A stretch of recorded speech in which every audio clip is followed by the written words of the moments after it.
I'm Jen Sorensen of A Quilting Jewel, and a couple weeks ago I posted a photo of a quilt that I was blocking to send to a show. And I was really surprised at the overwhelming response of people wanting a tutorial and how I go about blocking my quilts. So this is a quilt that I've previously blocked and has been in a couple of shows. And through all the travel, the folding, the hanging, everything else, it's kind of gotten a little out of sorts here. You can see a few of these bubbles, and it's just not lying quite flat. So I want to take a little bit of time to block it again and show you that process and talk you through it while I block this and talk about some of the tools that I use. So first off, you'll see that the quilt is lying on these little blocks. This is about 1 inch foam here, and I have 3 sets of these. Now, the ones that I have, and I will link to them down below, they come in a set of 9 here. So there's 9 blocks that fit inside this, and I've got 3 sets. So you can see they easily fit in here to package up. Now, a word of caution. These came with these T-pins here and little like nubs to put on the end. These particular ones that I'm using were designed for knitting. That doesn't mean they can't be used for quilting. In fact, there are a lot of different kind of cushioned foam boards that you could use, things meant for kids' play areas, preschools, nurseries, all that stuff. As long as it's foam and cushion, can withstand just a little bit of dampness to the, because we're gonna moisten this with some water. I have just a cheap dollar store spray bottle with filtered distilled water in this. Instead of don't use the pins, the T-pins, as I was talking about. I've tried those on a quilt, and they're a little too blunt for me. And by blunt, I mean when I was pinning them through, after I removed the pins, I could almost feel this bump on the underneath of a quilt that I did it with because it was pushing the fabric down too much. You want some really sharp pins. Hi, Misty. You gonna tell them what's going on here? Come on, off the quilt. And a note for this, her cat bed's right over there. I keep it real here. What can I say? So she loves to scratch this part here and loves coming over here. So what I will sometimes do as well is blast. Yeah, she knows what's coming. Do I have this off? She knows what's she knows what's coming. Again, I keep it real here. There we go. See, I just gotta get it going. But anyway, I tried using those pins and it just left this like bump on the bottom. I personally like these pins they're like meant for seams where you're kind of pinning on either side of a seam here. I've heard them called double pins, U-pins, and they have kind of a little lip to them. Get up and show you a little bit here. Here you go. So you can see what those look like. This is my preferred pin, but you can experiment, play around with them a little bit. Get back down here. You're gonna be down on the ground, working on this quilt a little bit. So I'm in workout clothes. Comfortable clothes are going to really be helpful for you. So you got a spray bottle with clean water in it, distilled, filtered, whatever you're comfortable with. The other tool that I like to use is this laser level, and I'm showing this down here so you can see.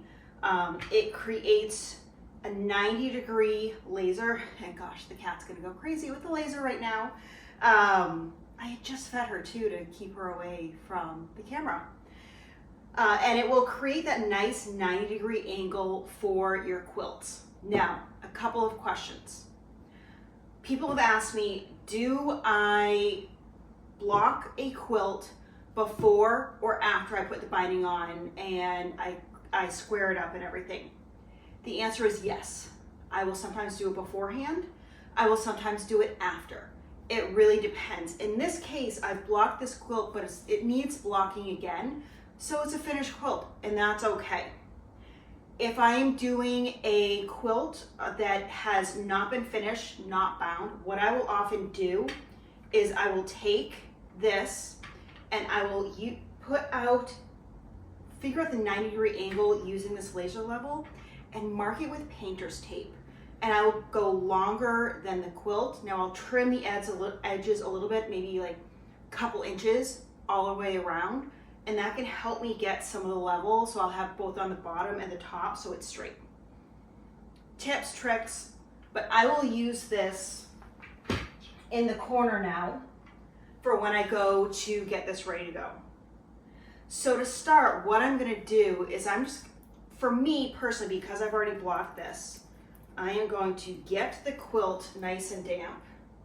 And again, I like to use a spray bottle here. Some people will completely soak the quilt in a bathtub. And of course, are you not gonna work on me right now? Like, I literally have used this spray bottle a gazillion times and come on. There we go. So here's what I'll do. I will just start spraying the bejesus out of this quilt and getting it really damp, but not so wet that it's just unbearable. So I'm gonna go ahead and get this quilt pretty wet, come back, and I will show you how I pin it.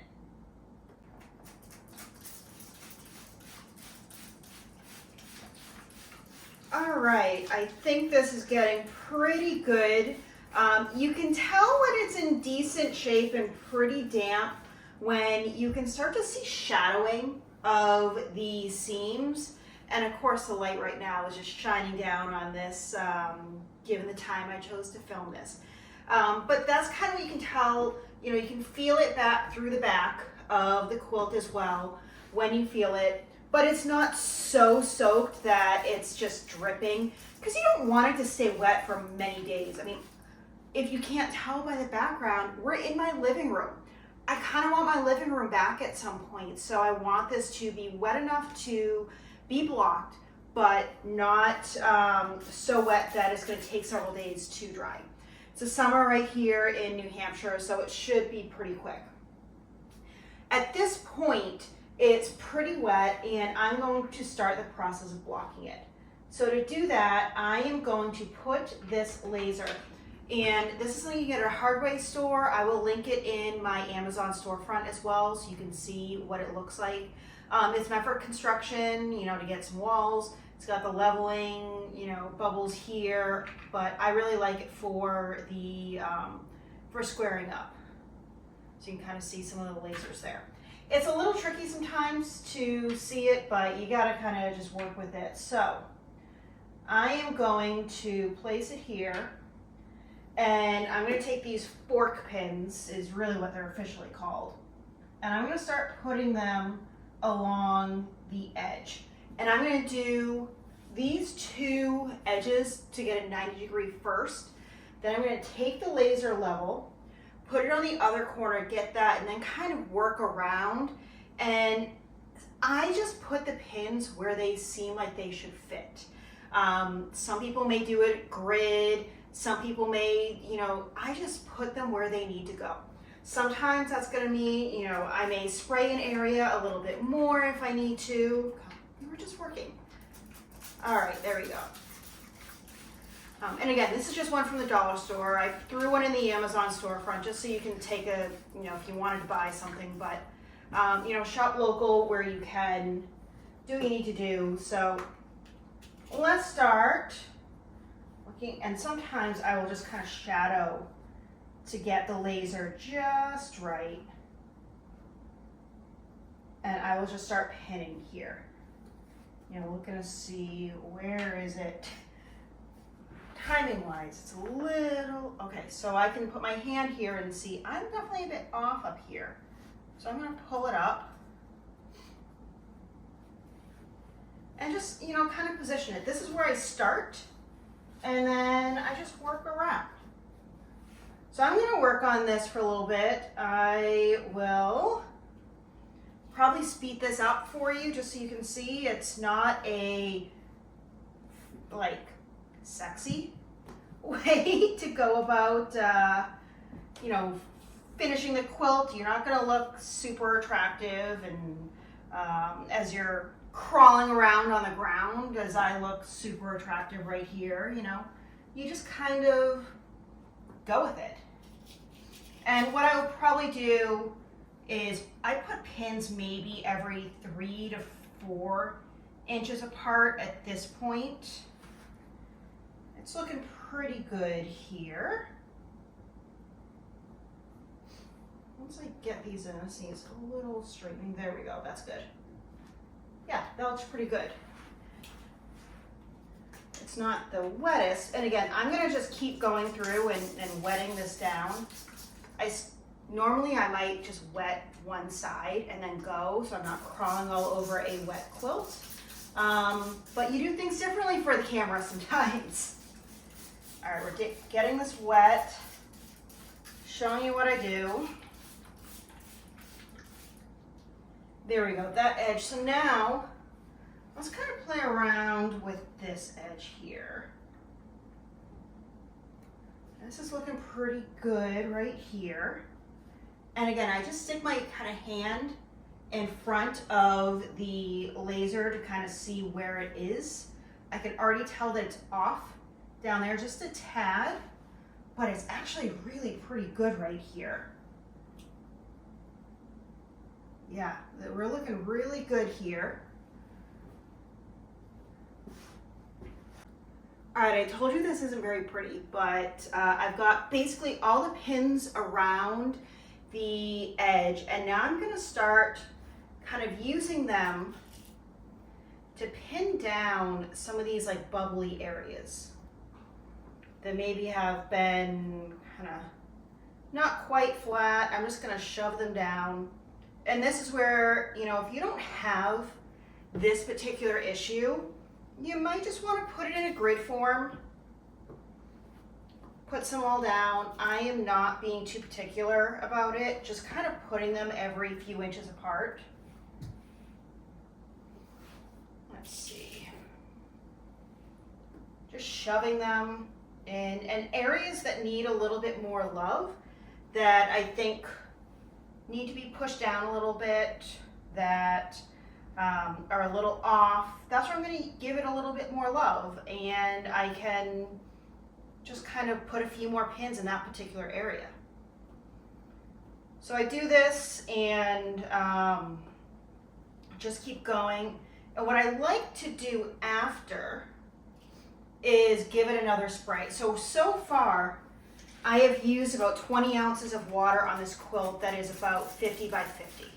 I will probably give it another spray of one more bottle of water, so maybe about 30 ounces or so total of water, just to make sure that it's, you know, pretty damp. I don't want it, again, I don't want it so super wet that it's going to take me days. So this area right here is a little bubbly, and it's already drying up a little bit. So I'm going to put some extra pins there.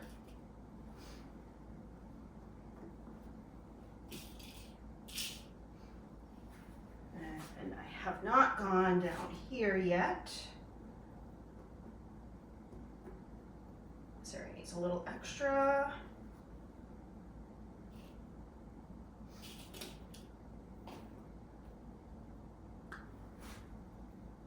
I may need to go get more pins, but I don't know if I have any more of these fork pins. Gave a batch away, and I probably shouldn't have. That area looks okay. Right here needs a little. This area definitely needs a little. We got some bubbling here.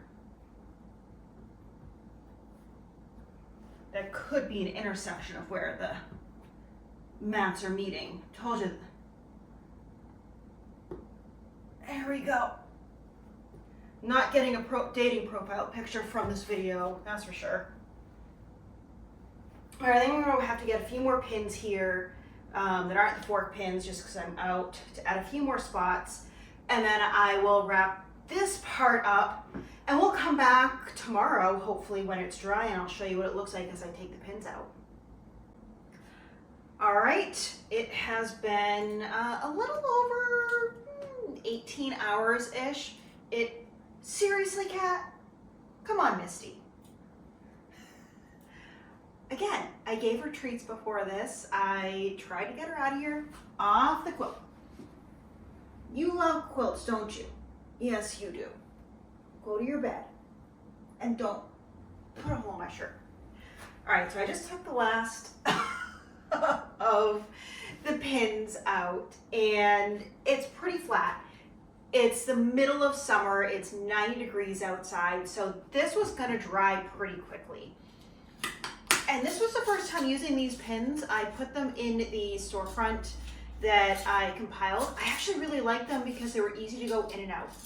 Now, something to think about, maybe right here, you may see a few little like notches here and there from indentations from the pins. Just kind of take your finger and run it over the quilt just to kind of get the fibers back in place. Honestly, I don't notice them, but I think that's why it's really important to use some very fine pins. Don't use anything that's very thick, and why I don't like the ones that come with the mats themselves. Okay, so you can see all the pins are out. If I do this and lay it out, it goes very flat. So that's exactly what I wanted. Now, when it comes time to store this quilt until it comes time to ship it to a quilt show, in my case, or until you're ready to hang it on a wall, send it out, what I have here is just a pool noodle. You can see it right here that I got at, one of the discount stores. Wrapped it in some fabric just to protect it so it's not up against the quilt.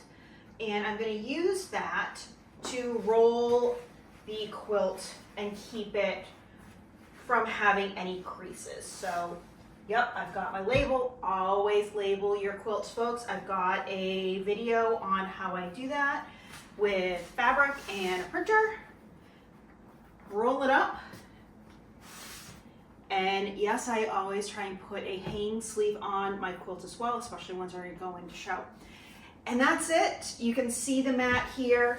I did want to show you that the ones that examples of the pads that I show you are, come with 9. And this right here is what it looks like when you put it together in order, and it's meant for knitting. I don't care about those, I don't use those. So I just kind of put them wherever, but that's why you see this grid. You do then get and all the random curves, which can actually make a really cool cool quilt design. I'm looking at this, I'm like, oh, maybe. All right, well, I hope this was really helpful. I hope that it gives you a good idea of how I managed to block my quilt, and the next time you have a quilt that's laying a little funky, that is not totally flat, that you give this method a try.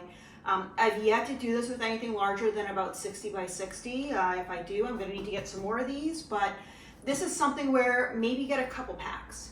Try something small, and when you see them on sale, get a few more, slowly build them up.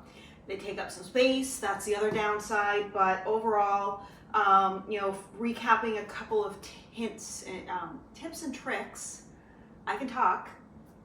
Mats, these, find whatever you can for this. These are knitting blocking cubes, kids play areas, really fine pins, misting with water, giving it a good amount of time, and that 90-degree leveler works really well. If you don't have that, rulers, things like that, I just find the laser level works really well for me for the entire length of the quilt, and I use that when I skirt my quilts at the end anyway. So I hope this is helpful to you. Leave some comments, questions down below, and I try and answer them within the first week or so of these videos being answered. Otherwise, it's hard to keep up on them. But hope you found this really helpful. Until next time, happy quilting.